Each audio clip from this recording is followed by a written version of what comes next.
y ya se ven cómo se despegan del cuerpo, incluso los movimientos de cuello, de cabeza y tronco, a las 9 semanas. Ya más tardíamente, aunque podemos ver movimientos respiratorios desde la semana 13, a las 20 semanas ya hay movimientos respiratorios coordinados y su centro neurológico ya está maduro. Y el último centro neurológico que madura es el de la reactividad cardíaca. Es por eso que en menor de 28 semanas no hay reactividad cardíaca. Es más, cuando trabajamos en cardiografía, la reactividad cardíaca, esa capacidad de acelerarse, es más evidente después de las 30 semanas, ¿no? Pero su centro madura a las 28. Vean en qué orden aparecieron en la evolución del embrión, del feto. Pero cuando estamos frente a la hipoxia, desaparecen en el orden inverso al que aparecieron. Es decir, en una hipoxia inicial, lo primero que hace el bebé es perder su capacidad de reaccionar, su capacidad de acelerarse. Y ya no tengo aceleraciones, y ya no tengo reactividad. Si la hipoxia persiste, entonces ya no hace movimientos respiratorios. Estará vivo, pero no hace movimientos respiratorios. Y cuando la hipoxia ya va produciendo acidosis, ya tengo alteración del pH 7.2 o menos, entonces ya el feto ya no se mueve, se queda quieto, todavía está vivo, el corazón está latiendo, pero él ya no tiene energías ni para moverse. Y finalmente lo último que pierde es el tono, y entonces encontramos a un fetito cuyo corazón todavía late, pero que está con la mano abierta, no está puño, la mano está abierta o el brazo estirado, como caído, ¿no? Entonces ese feto no solo tiene hipoxia, sino ya tiene acidosis también. Por eso estos 4 marcadores del perfil biofísico fetal son importantísimos porque nos van a hablar si hay hipoxia y cuán severo podría estar esta, ¿no? La flujometría Doppler. El Doppler, vamos a ver que tiene muchas aplicaciones. ¿Y en qué consiste? En evaluar con ese color rojito, verde, rojito, azul y amarillo, evaluar si los flujos van o vienen, pero poderlos detectar y poder medir la velocidad de flujo. Cuando nosotros buscamos ahí en ese embrioncito, veo unos puntos rojos y azules. El Doppler Color me está permitiendo evaluar los vasos sanguíneos. Verlos primero. ¿Y para qué los quiero ver? Para poner mi transductor donde está el vaso y poder medir eso que está al costadito, que se llama onda de velocidad de flujo. Es los movimientos que hace la sangre al transcurrir por ese vaso. Recuerden que el corazón del feto está bombeando, y entonces el de la madre también. Recuerden que la madre por la vena le está mandando sangre oxigenada, y el feto también está bombeando una circulación interna. Vamos a ver después los diferentes órganos. Pero tenemos esa onda de velocidad de flujo, es producto de la sístole y la diástole. La sístole y la diástole. Entonces se crean esas ondas. Y esas ondas varían de órgano a órgano. Van a ver ustedes, les voy a pasar varias diapos, van a ver cómo varían esas ondas. En este caso, el primer vaso que estamos viendo cómo está la onda de velocidad de flujo es la arteria uterina, que es de la madre, que me va a servir para ver si a ese útero, que normalmente le llegan 600 mililitros de sangre por minuto con el bombeo, para ver si le está llegando una adecuada cantidad de sangre o no. Por ejemplo, ese es un problema con las pacientes muy añosas. Y ya tenemos al doctor Ingarcán. A ver.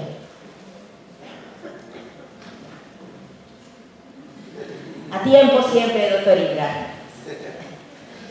Entonces, podemos ver cómo las ondas van a variar y cómo podemos medir diferentes estructuras. Les dije que la arteria uterina era importantísimo como predictor de la preeclampsia y del retardo de crecimiento intraútero. Podemos ver a nivel de la arteria umbilical también cómo va a ir la onda que nosotros vemos, cómo va a ir evolucionando según este feto entre en deterioro de su circulación y en un riesgo de sufrimiento fetal crónico, sufrimiento fetal agudo, y finalmente podría hasta fallecer. También se puede evaluar la arteria cerebral media, y aquí su importancia está en que en vez de reducirse el flujo, cuando como mecanismo de compensación, como uno de los últimos recursos del feto, aumenta más bien el flujo, lo concentra en los 3 elementos vitales, ¿se acuerdan cuáles eran? Y suprarrenales, ¿verdad? Entonces, cuando el flujo aumenta ahí, este feto ya está con un flujo reducido y está sacrificando todos sus demás órganos para preservar la perfección en estos tres elementos nobles. El ductus venoso es un parámetro que se altera más tardíamente todavía. Entonces, esta evaluación, como les digo, ustedes van a hacer con que me hagan una ecografía obstétrica básica y aprovechen para hacerlo en todos los centros donde se encuentren rotando en obstetricia. Acérquense siempre al ecógrafo, ustedes deben manejar esto. Esto ya queda para el especialista, pero es para que vean ustedes todas las cosas que se pueden hacer con un ecógrafo. Y luego la resonancia magnética. Les decía que cuando tenemos una patología compleja que no es muy nítida o que no es muy clara con el ultrasonido, se puede hacer uso de la resonancia magnética, que no emite radiaciones iónicas y que va a permitir evaluar mejor cierto tipo de patologías, ¿no? Sería en este caso una prueba complementaria. Recuerden siempre que la primera prueba con la que vamos a trabajar de inicio en todas las etapas del embarazo es la ecografía. Y es por eso que ustedes tienen que saber hacer una ecografía obstétrica básica.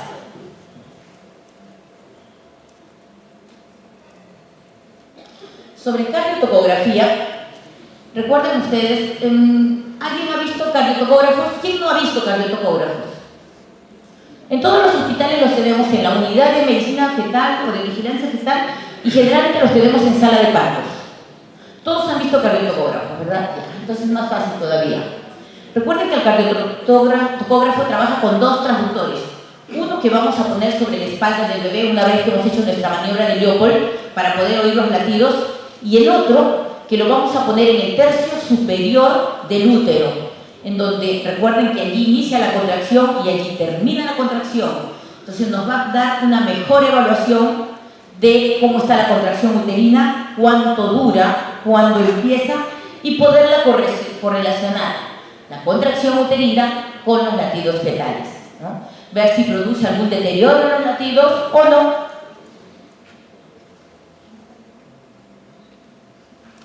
La cardiotocografía está indicada en situaciones maternas, cuando la paciente tiene cualquier patología que pueda reducir el flujo sanguíneo o que pueda reducir su oxigenación.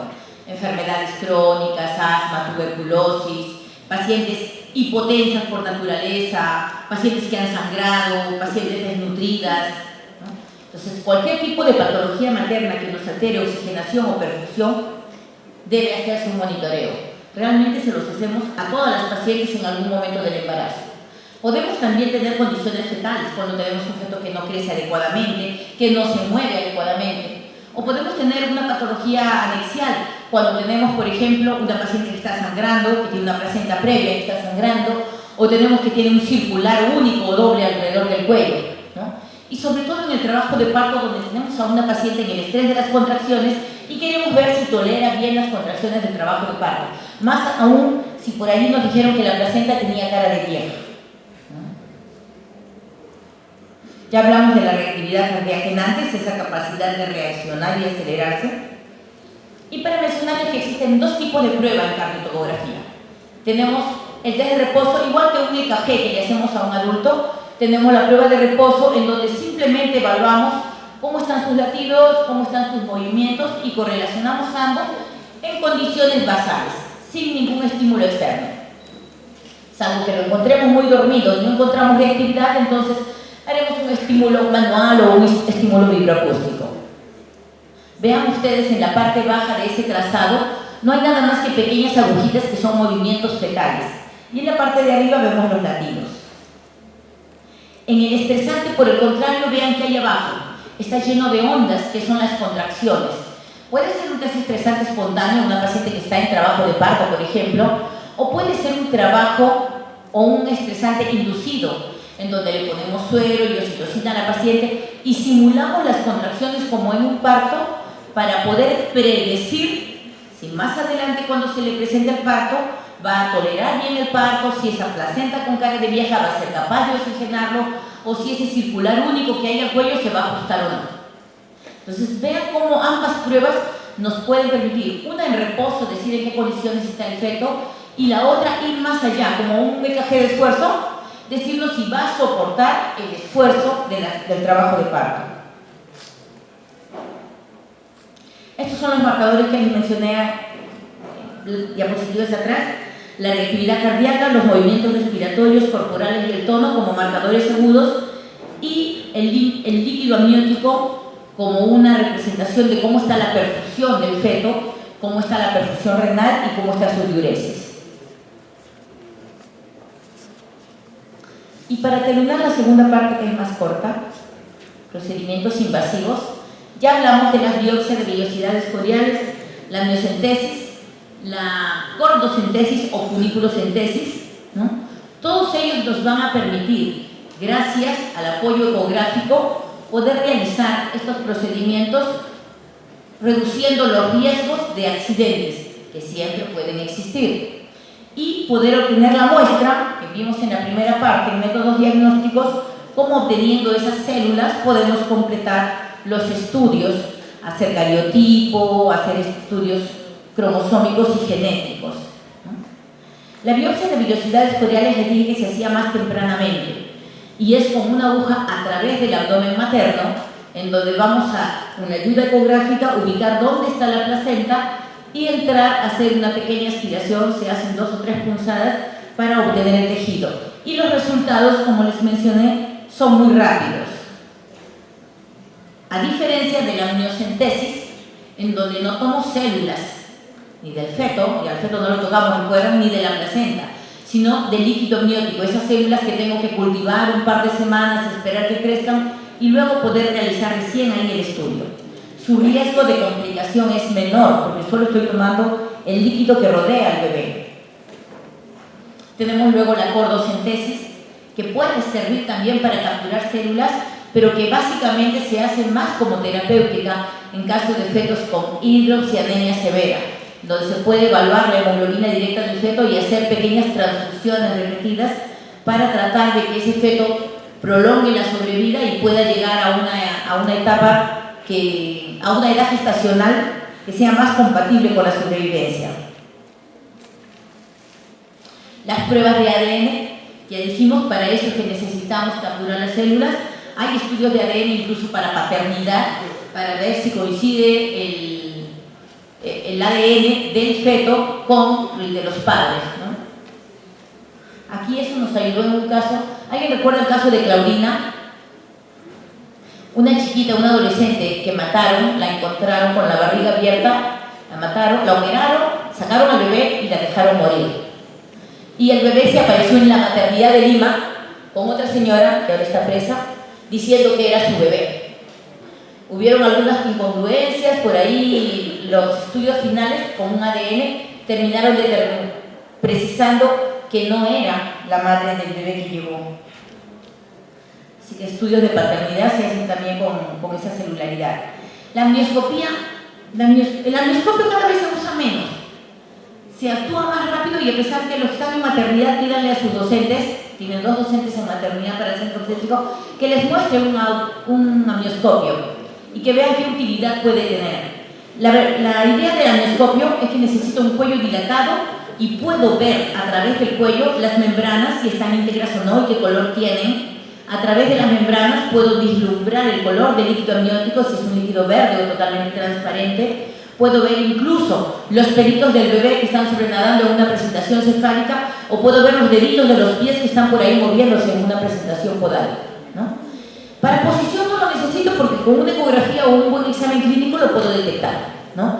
Pero cuando sospechamos que podría haber algún sufrimiento y no queremos romper membranas, un amnioscopio nos puede dar un parámetro. Otros prefieren hacer una amniotomía o amniorexis. Si tengo ya una paciente en trabajo de parto con latidos irregulares, puedo romper membranas y evidenciar qué color es el líquido. Entonces, la amniotomía o la amniorexis es la rotura directa de las membranas. Generalmente lo hacemos en pacientes en trabajo de parto y generalmente pacientes que están en fase activa, con 5 centímetros o más. Porque recuerden que de ahí tenemos que hacer un manejo activo para que nazca antes de 5 a 6 horas y no haya riesgo de infección. El test de Saline, que todavía no se hace como Saline, ya ahora tenemos equipos, analizadores de gases, para ver todo cómo están gases y electrolitos. Podemos tomar en pequeños capilares, tomar una muestra del cuero cabelludo fetal. Pero ojo, debe hacerse solo en trabajo de parto, con una dilatación que nos permita llegar al cuero cabelludo del bebé y tienen que estar las membranas rotas. Pero tampoco se hace por gusto, se hace cuando tenemos latidos irregulares y sospechamos que este feto puede estar haciendo una acidosis, que está en un sufrimiento fetal, cuando no tenemos pruebas contundentes y sospechamos que puede estar en acidosis, entonces se hace ese test de Salem. Como les decía, las pruebas de bienestar fetal han ido avanzando de tal forma y ahora se actúa mucho más precozmente que hay muchas de estas pruebas que han ido dejándose de lado. En cuanto al cerclaje, el cerclaje es una prueba, es un examen, es un procedimiento, disculpen, que se hace en aquellas pacientes que se les ha diagnosticado incompetencia cervical. ¿Alguien sabe cuál es la característica o cómo sospechamos de una incompetencia cervical en una paciente? Abortos espontáneos. Muy bien. ¿Qué característica tiene el aborto? Son indoloros.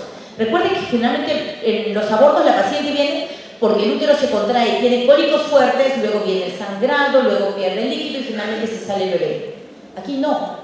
Que la paciente está de lo más tranquila, de repente siente como que sale líquido, como que empieza a sangrar y cuando va al hospital corriendo le dicen que ya se está saliendo el bebé. En la incompetencia cervical es el propio peso de la gestación el que ha ido pasivamente dilatando el cuello y cuando se abre, la debilidad de las membranas, el sangrado, avisa ya muy tarde, lamentablemente, de que ese cuello está dejando salir a este producto todavía muy pequeño. Cuando nosotros hacemos el diagnóstico antes por antecedentes, antes se esperaba que venga el aborto habitual. Tiene 3 abortos seguidos, le preguntamos, ¿y a qué edad gestacional? Si los 3 eran antes de las 8 semanas, sospechábamos en aborto de tipo de causa genética, cromosómicos, genéticos. Si eran abortos de tipo indoloro y más o menos empezando el segundo trimestre, 14, 16, 20 semanas, entonces indoloros, segundo trimestre, sospechábamos de incompetencia cervical. Y cuando la paciente tenía un aborto a las 10, el otro a las 16 y el otro a las 21, ¿en qué sospechábamos? ¿Se acuerdan? Abortos repetidos, pero cada uno con mayor edad gestacional. Sospechábamos de anomalías uterinas, úteros infantiles, hemiúteros, úteros didelfos, en donde las células del útero no tienen mucha capacidad para estirarse porque es medio uterito. Entonces se estira hasta cierto tamaño y ya no puede más y termina en un aborto espontáneo. Como ya se estiró un poquito, para el siguiente embarazo se estira un poquito más, pero ya no da más y termina en otra pérdida. Luego se vuelve a embarazar y cada vez logra una edad gestacional mayor. El pronóstico es bueno porque finalmente va a llegar a tener gestaciones viables y hasta bebés peritérmino. Pero antes de eso, para hacer el diagnóstico, ha tenido varias pérdidas. Entonces es tan importante la anamnesis que ustedes hagan para poder diagnosticar. Y si ella ya no está embarazada, ella le dice, yo tuve un aborto, no me dolió nada, tenía casi 5 meses y se me salió. ¿Cómo pueden hacer el diagnóstico? Ella tiene miedo de que le vuelva a pasar si se vuelve a embarazar. ¿Cómo hacemos el diagnóstico? Había la famosa prueba del GEGAR-8. El GEGAR eran unos dilatadores de metal que ya ahora no hay, ahora trabajan con Denniston, hay dilatadores descartables. Pero el 8 es un grosor de 8 milímetros que normalmente ningún cuello permite que pase eso. De 5 para abajo, 4, 3 pasan tranquilamente. Pero un dilatador de 8 milímetros de grosor no puede pasar. En estas pacientes que no estaban embarazadas, quienes sospechábamos de una incompetencia cervical porque tuvo un parto traumático de repente, se desgarró, no la suturaron, X motivos. En esta paciente que no está embarazada todavía, intentamos pasar el dilatador de GEGAR-8 y pasa con relativa facilidad por ese cuello. Y ya hicimos el diagnóstico antes de que se embarace. Entonces le decimos, no hay problema, embarácese y cuando tenga 13 y 14 semanas le hacemos eso. Le hacemos un cerclaje y con eso va a llegar la gestación hasta término. Y cuando está ya el término, lo desatamos y podría tener un parto vaginal. Algunas se fibrosa el cuello y no dan parto vaginal, algunas terminan en cesárea o por motivos obstétricos o porque no hizo un buen trabajo de parto, ¿no? Pero salvamos la fertilidad de esa paciente haciendo un diagnóstico adecuado y haciéndole uno de los procedimientos obstétricos conocidos como cerclaje. Hay varias técnicas para esto. Y ya casi para terminar, recuerden que ahora ya no solo lo vemos a través de la ecografía, ahora hay procedimientos invasivos como la fetoscopía, y cada vez los fetoscopios son más delgaditos que permiten visualizar directamente al feto. Visualizarlo para verlo si hay algún tipo de anomalía dudosa, para tomarle una muestra de repente de tejido, una biopsia de piel, y también para hacer un procedimiento. Recuerden que hablamos de los gemelos de la corionicidad al inicio. Pues bien, si tenemos un síndrome de transfusión feto-fetal, este fetoscopio nos va a permitir entrar con un láser y poder coagular las anastomosis arteriovenosas que hacen que la sangre pase más a un feto y menos al otro, exponiendo a ambos al riesgo de fallecer, ¿no? Entonces, ya no solo nos permite ver, sino hacer procedimientos invasivos, como la coagulación láser en la transfusión feto-fetal. Existe también la cirugía fetal. Maternidad en Lima ya tiene algunas cirugías fetales y en otros lugares también los están haciendo. De repente, fuera del Perú, las primeras que empezaron fueron la colocación del balón vía oral para las hernias diafragmáticas, los catéteres de derivación y el tapar transitoriamente los defectos de la columna vertebral como la espina bífida. Recordemos que el líquido amniótico actúa en forma neurotóxica y puede destruir las fibras nerviosas y salir un bebé con una parálisis de miembros inferiores. Es por eso que cuando se hace el diagnóstico se trata de cubrir o tapar esto con ciertas membranas en forma transitoria hasta que el bebé nazca, ¿no? A nivel mundial ha avanzado bastante la cirugía y en maternidad en Lima ya el doctor Jaime Inga les va a contar qué más están haciendo en la unidad de medicina fetal.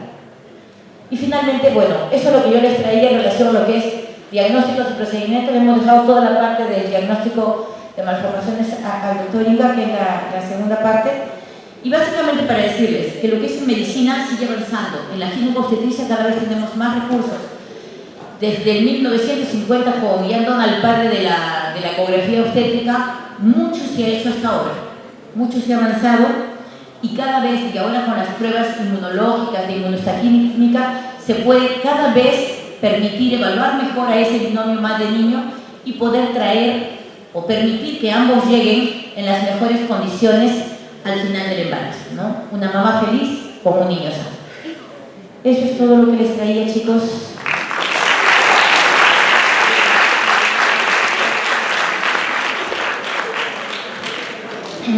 ¿Preguntas?